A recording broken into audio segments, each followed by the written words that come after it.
আমাৰ লক্ষ্য কি?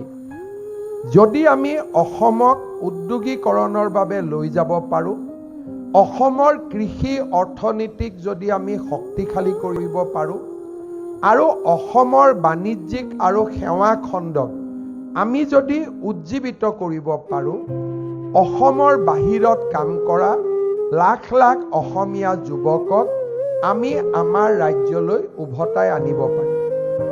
আমাৰ উদ্যোগীকৰণৰ ধাৰণা, আমি কেৱল মাত্ৰ উদ্যোগীকৰণ হ'ব লাগে, তাৰ কাৰণে আমি অসমত উদ্যোগ স্থাপন কৰিব খোজা নাই। অসমত উদ্যোগীকৰণৰ আমাৰ এই লক্ষ্যৰ কেন্দ্ৰবিন্দু হৈছে অসমৰ যুৱক যুৱতীসকলৰ আশা আৰু আকাংক্ষা।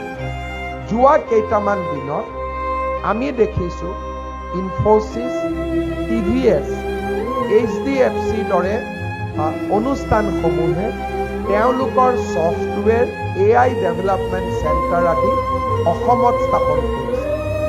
যদি এই চেণ্টাৰবিলাক অসমত স্থাপন নকৰিলেহেঁতেন, বিশ্ববিদ্যালয়ৰ পৰা উচ্চ শিক্ষালৈ পাছ কৰা যুৱক যুৱতীসকল কৰ্ণাটক, হায়দৰাবাদত যাবলগীয়া হ'লহেঁতেন।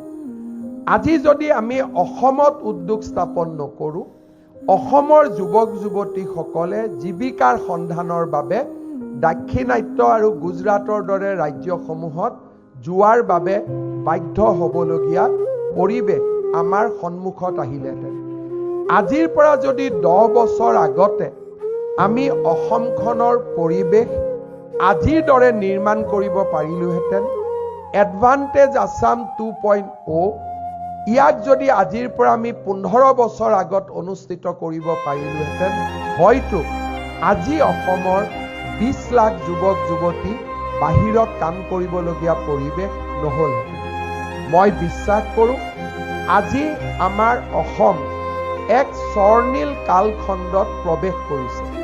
যদি আমি সমগ্ৰ জাতিয়ে সামগ্ৰিকভাৱে একেলগে কাম কৰোঁ, আমি অসমত উদ্যোগীকৰণ, কৃষিৰ প্ৰগতি আৰু সেৱা খণ্ডৰ বিকাশৰ জৰিয়তে আমাৰ যুৱক যুৱতীসকলক অসমৰ ভিতৰতে কৰ্ম সংস্থাপন আমি দিব পাৰিম।